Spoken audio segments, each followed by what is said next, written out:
طبعًا إحنا إن شاء الله لمّا نخش الجنة، إن شاء الله. تخيّل إن أنت ماشي في الجنة، فلقيت سيدنا أبو بكر الصديق رضي الله عنه، رضي الله عنه. فبيقول لك ده عمر الله. واللي جنبي علي، إما بقى اللي قاعد تحت الشجرة خالد سيف الله المسلول.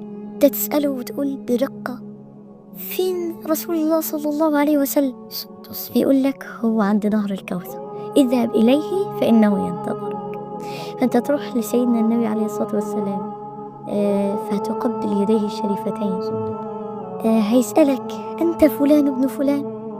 فتقول له كيف عرفت اسمي يا حبيبي يا رسول صلى الله الله عليه وسلم. صلى الله عليه وسلم؟ فيقول لك كانت صلاتك علي تصله. فالرسول صلى الله عليه وسلم هيقول لك تعال لأعطيك من يدي شربة ماء، فتشرب من يديه الشريفتين شربة ماء لا تظمأ بعدها أبدا.